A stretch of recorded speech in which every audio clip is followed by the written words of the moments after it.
Camps are coming to a conclusion today around the league. As we told you, Jeremy, what are the top stories as we wrap up the first part of the NFL offseason programs? Laura, George Pickens was a top story. He told reporters, I am good to go. I'm not holding out. His plan, I'm told, is to go out, ball out in 2025 on that franchise tag and get himself a massive contract extension down the road. It won't be now. Dallas is done negotiating, but he will make $27 million on the tag this year. Should be good to go for training camp. He's going to try to put up huge numbers, get his money up. And you got Daniel Jones. So I'm hearing that he is expected to be cleared for 11-man work at training camp coming off that torn Achilles. He was doing 7-man work. Everything went really well. But they were cautious with him. They didn't want to give him too much. But come camp time, he should be good to go. He's pressing the envelope. Eventually, the plan is for him to be cleared for contact, preseason action, all that fun stuff. So there's cautious optimism there. And then, Laura, you see notable players eligible for contract extensions. That money could heat up this summer. You got several guys who need a new deal. Baker Mayfield, he's underpaid. He wants to be in that $50 million up club most likely. You see Jeffrey Simmons there, was dominant last year. Yes. Expect a new deal for him at some point. 2 running backs, Bijan Robinson, Jahmyr Gibbs. They could reset that market in a big way, $20+ million a year. Right tackle Darnell Wright, a budding star in Chicago, another name to watch. Yeah, some huge names to keep an eye on here as we find out if any of these guys are going to get those extensions. They're going to happen. It's just a matter of when it happens, those new deals. Now, maybe the biggest storylines of minicamp, quarterback competitions. They're alive and well. We're going to dive into all 3 of these situations, from Kyler Murray and J.J. McCarthy with the Vikings, the Browns with Deshaun Watson and Shedeur Sanders, and 2 lefties in Atlanta in Tua and Michael Penix Jr. Here are the Falcons quarterbacks this week on the competition for the starting job in Atlanta. I think competition is going to be there whether it is said or whether it's not said. This is the NFL. You're either coming out there to compete or you're not. I look at it all as a competition, but needless to say, that I don't think that changes my relationship with anyone, on the team.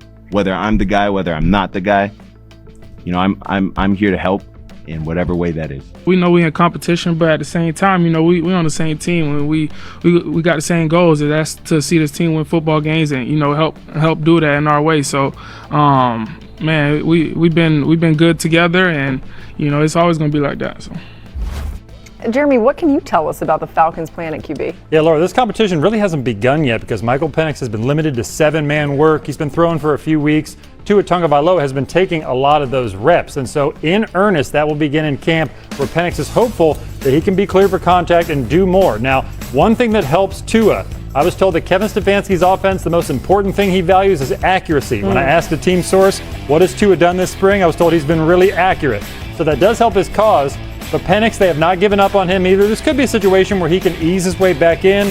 Maybe Tua is a bit of a stopgap option for them. Yeah. They can go multiple ways here. Yeah, you think about that accuracy and how it does fit in Stefanski's offense and what he wants to do. Who is actually the better fit at quarterback in this Atlanta offense? I think for the reasons that Jeremy just laid out, to begin the season, it's obviously going to be Tua. Getting all of this work in the offseason with the starters, depending upon what Penix is like, if he gets cleared for the start of training camp. But I also think what Tua's really good at, what Mike McDaniel was able to do in Miami, get the quarterback under center, going play action, hitting his back foot, and knowing exactly where to go with the football. When Tua can do that, he is a very accurate quarterback, but also his ability to anticipate the route. That's what makes him special. Where things start to come into question is when that's taken away. What does he have to do when he goes to the second and third read? I think both of these quarterbacks are rehabbing. Penix rehabbing from a knee surgery. Tua rehabbing from what he did a season ago. If you remember in Miami, it wasn't just a play on the field. It was some of the things that he said in the media about some of the players on the team, meetings, and things of that such. So for Tua, I think this is big of just rebounding, not only on the field, but showing the rest of the league, too. He can be that leader in the quarterback room and in the locker room that the guys can believe in. So Tua, if he starts this season, he goes hot, we may not see a lot of Michael Penix. I mean, that's the interesting thing. It's a good reminder, too, what you were talking about. Some of the things that he said, he walked back a little bit of it, too, but a fresh start could have been one of the better things that happened for him, especially in an offense with all the weapons that the Falcons had. We're going to keep jumping around to these QB competitions. Let's go to Minnesota next. Their quarterback competition might be one of the more interesting ones, right? Jeremy, what is the latest with the Vikings QBs? J.J. McCarthy on the right, Kyler Murray on the left. Laura, the Vikings and head coach Kevin O'Connor are going into this battle with an open mind. They have tried their best to simulate this 50-50. Kyler Murray and J.J. McCarthy were going back and forth, first team, second team in the spring. But the way the Vikings see it is, hey, we weren't in pads. there wasn't a lot of hitting or contact. Let's get to camp, see how this goes, and whether he lets that competition go into the preseason games will be based on feel. Most people around the league I've spoken to do believe that at the end of the day, Kyler Murray will win this job. Keep in mind with J.J. McCarthy, though, the Vikings asked him to fix some things, including his ability to layer the ball, throw at different speeds. I'm told he's addressed that in a major way, and it has shown. Okay, yeah, it's showing right now. It's mini camp still. Yeah. But if you're making the call, who's the better fit for this offense and who would be the best to actually lead them to wins with a team that around the QB is really good? This is my favorite quarterback competition going on right now. Just for one, when both quarterbacks were asked, J.J. McCarthy, like, you could feel that he didn't want Kyler Murray there. And I kind of like that. Like, it's a competition. You can't have two quarterbacks out there on the field. It just feels as though Kyler Murray has to get the opportunity. Looking at the frustration from Justin Jefferson a year ago with the quarterback play that he had, they still were able to win 9 games. You feel like Minnesota owes it to themselves to see what Kyler Murray can bring to this offense. But I don't think we can dismiss the fact that J.J. McCarthy is still a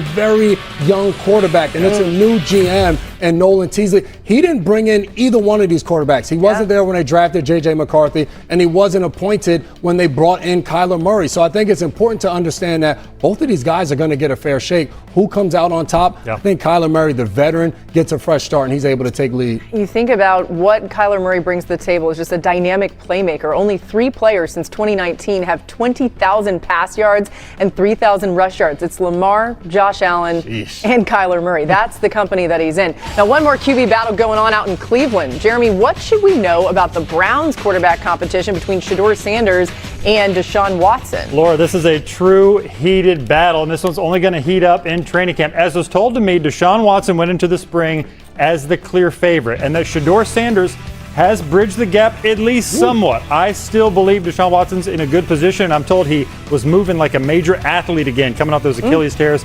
He's moving well, he's fluid, looks like the athlete of old to most extent, but Shedeur was decisive. I was told that he's got a presence about him that the new coaching staff noticed that they might have underestimated a little bit. So I expect this to go into preseason games. You're going to see multiple weeks of this in Berea, those two going at it. Yeah, I mean, remember Shedeur was around a lot, even getting to know the new head coach. There's interesting things with the commitment that he's made to being there. Who are you starting at quarterback? Do you trust that Deshaun Watson has the durability? Is this Shedeur's job?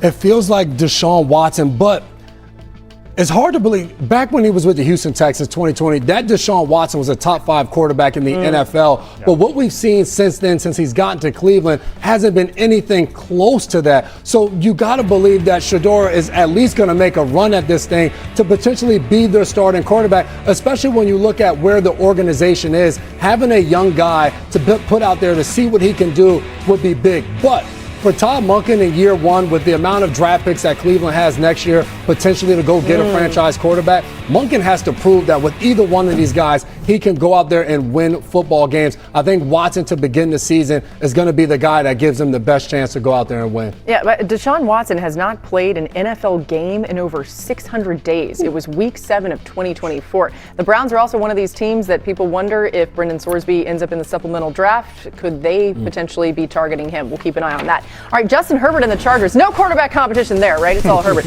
They're wrapping up mandatory minicamp today. One big point of emphasis under new OC Mike McDaniel is changes to Herbert's footwork to help get the ball out faster. That's why he's not even throwing a real football. Here's OC Mike McDaniel and his quarterback talking about their progress this week. We got a lot of footwork, and you want to talk about a way to make a quarterback focus on footwork. Don't allow him to throw a football, because a lot of times, you can say until you're blue in the face, I don't care where the ball location is right now, we need to work on this. Natural competitors can get in their own way. So it's been a very healthy, very productive, well-intentioned attack on the process. I think it's just been, I've thrown a lot of footballs, and it's May and June, and I desire to throw as much now and do everything I can to get the footwork ready and get the offense down. And the throws, they'll be there. We've got plenty of time in camp and throughout OTAs to get timing. So, I think it's been smart by everyone, just taking it easy. For more on the Chargers, we welcome in our Chargers reporter, Chris Rem, and so glad to have you. Chris, what more should we know about the dynamic of Justin Herbert